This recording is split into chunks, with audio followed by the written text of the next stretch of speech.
regards to table, we're going to do all the versions of a lunge. And they all have names, but we rarely ever use them except for crescent lunge or runner's lunge. Come forward into, one's called Anjaneyasana, the other one's called Alanasana, but we don't hear those very often. Crescent lunge is the same as runner's lunge or different? And then high lunge is this different? Yeah, Okay. it varies according to teacher. Okay.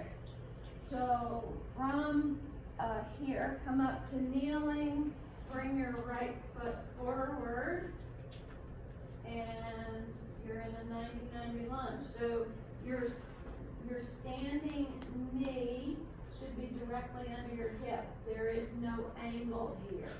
This is a Tadasana leg, the one that's on the floor. Now notice where your hip points are. Are they level across the front? So probably not. Mine is hiked. Can you see that? This is hip flexion in the front hip. It's going to be extension in the back. So what can you do? She just came around and did that with pigeon. Can you do the same thing here? Put your thumb in your hip crease, draw it downward, and lengthen through the other leg. You feel the difference. You feel straighter. Now, pull the pubic bone upward, tailbone downward. You can think sitting bone towards the opposite knee, and you should feel more in the front of your thigh. Okay? Walk your foot out just a hair, and keep this working. Don't lose it as you come forward. Feel the work. Feel this lengthening in the front of that hip flexor, front of the quads, and come back. Okay.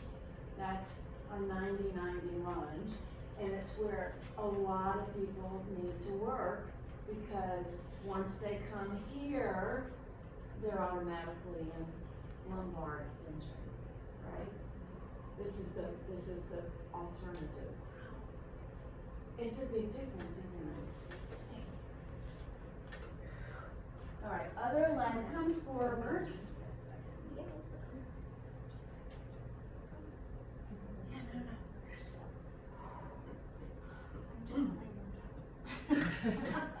So see if you can level the hips. This one comes down. This one lengthens as you press into the floor.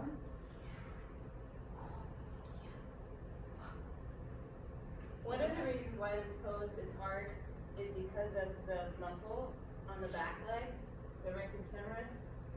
It's your quad muscle, and it goes over the hip joint and over the knee joint. So it's at its longest when it's in knee flexion and hip extension. And so this is why a lot of people avoid by breaking that hip crease to get out of that, because they start pulling on their knees and like, the knees hurt. This is that, and it's really just an overly tight muscle that we need to learn how to strengthen. Yeah. And it's kind of scary though. It feels scary. Now bring your hands to the floor and bring your leg back. Come to downward facing dog. Lift one leg up. And you're going to bring that knee forward all the way. Plant your foot between your hands. And this is what I consider a runner's lunge. And notice what your body feels like. Do you need blocks? Everybody grab blocks, put both hands on blocks.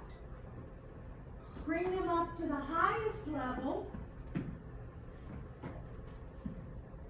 And now notice how this pose feels here.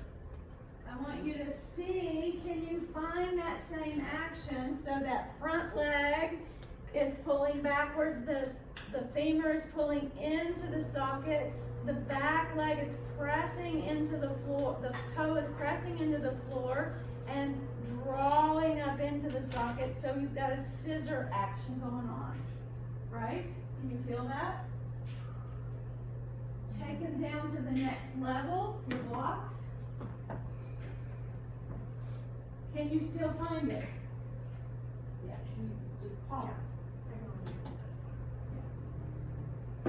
Can you still find that? Do you still have length in your spine? Take them down to the next level.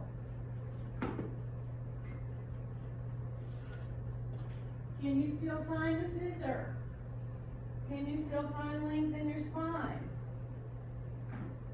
Nope. So you need to go back up, right?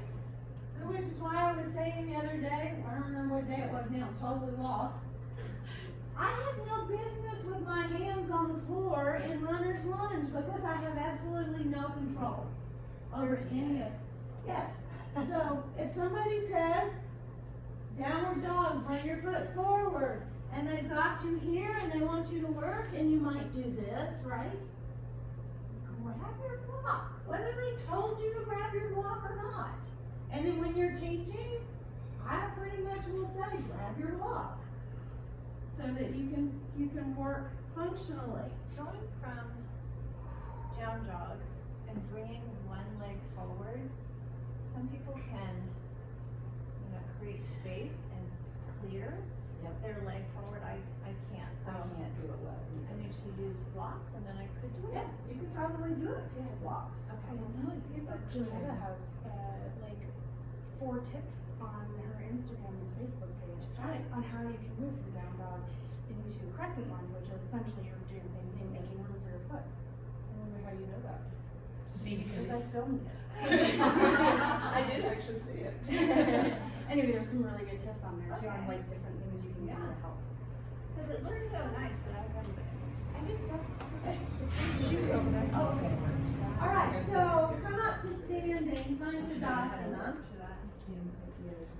And whatever leg you had back on that one, you're gonna go back on the other one. So hands to prayer position or clasping, and you're going to step back with that opposite leg.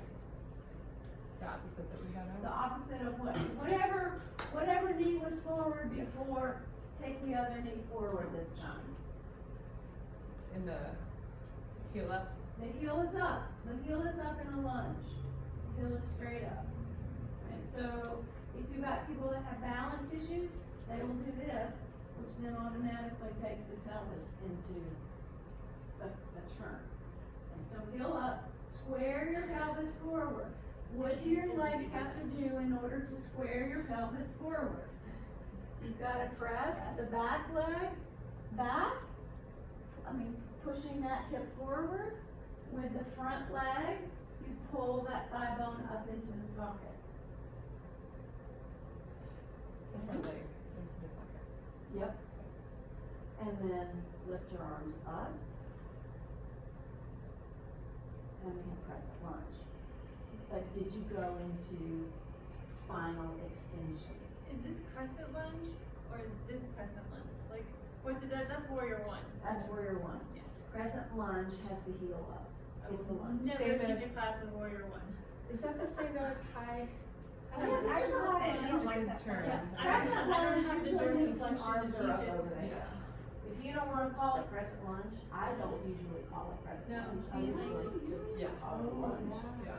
Okay. It's like really painful for me. It's like, You're like, So you gotta get your hips forward. Yeah. And then you can do whatever you wanna do once you're in this lunge. You can do all kinds of work. You can go twist towards the open part, you can twist towards the closed part, you can dip. Whatever else you wanna do. There's all kinds of things you can do in a lunge. Okay, so play with, in this crescent lunge, what do you have to do to not be in your low back? Really put your crescent here and lift the front leg. Can you bend your front knee? There you go. Now pull your pubic bone up. Same thing we did in 90-90. 90-90 is where you learn it because this is intense in this leg, in the front of the back leg. What was 99? That was when we were. When we were on on that You floor was on here. Oh, Yeah, yeah, okay. 90 degrees in the front. Engage the glute will be a good cue in this situation. I never say engage the glute. Okay, I say, what is the action you have to do to engage the glute?